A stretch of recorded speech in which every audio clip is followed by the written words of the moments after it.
ఇది BCHలో BK1 స్టార్టర్కి BCH GSM mobile controller connection చేసే విధానం.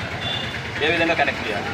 BCH మొబైల్ కంట్రోలర్కి 3 RYB 3 వైర్లు వస్తాయి, 2 బ్లాక్ వైర్స్ వస్తాయి, 2 వైట్ వైర్స్ వస్తాయి, ఎల్లో వైరు సిటీ కాయలతో ఎల్లో వైర్ వస్తుంది సిటీ కనెక్ట్.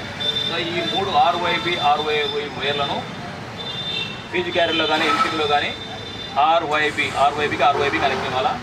తర్వాత 2 వైట్ వైర్స్, 2 బ్లాక్ వైర్స్ 2 మిగిలి ఉంటాయి. ఈ 2 వైర్లను తీసుకొచ్చి ఆఫ్ బటన్కి బ్లాక్ వైర్ ఒకటి, తర్వాత వైట్ వైరు ఇక్కడ ఆన్ బటన్కి, ఇక్కడ కాంటాక్టర్కి, తర్వాత ఇక్కడ రిలేలో ఈ బ్లాక్ వైరు ఇక్కడ కనెక్ట్ చేసిన తర్వాత ఈ లింక్ ఇవ్వాలి. సో ఇక్కడ ఈ విధంగా ఒక లింక్ ఉంటుంది, ఈ లింక్ తీసేయాలి. ఈ లింక్ తీసేసి ఈ విధంగా కనెక్ట్ చేసిన తర్వాత మన పొలంలో ఏ నెట్వర్క్ అయితే పనిచేస్తుందో ఆ నెట్వర్క్ సిమ్ కార్డు ఇక్కడ ఇన్సర్ట్ చేయాలి. ఇక్కడ ఇన్సర్ట్ చేసి రైతు నెంబర్ నుంచి ఈ నెంబర్కి 4 2 2 2 2 2 2222 అనే నెంబరు మెసేజ్ పంపిస్తే ఈ మొబైల్ నెంబరు రైతు నెంబరు లింక్ అవుతాయి.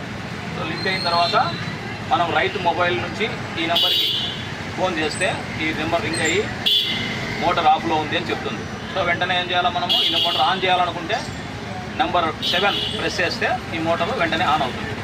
తర్వాత మనం ఎప్పుడైతే ఆఫ్ చేయాలనుకుంటామో మళ్ళీ అదే నెంబర్కి ఫోన్ చేసి నెంబర్ 9 వస్తే మోటారు ఆఫ్ అవుతుంది. సో ఈ విధంగా ఇది మొబైల్ కంట్రోల్కి BCH స్టార్టర్స్తో కనెక్షన్ చేసే విధానం.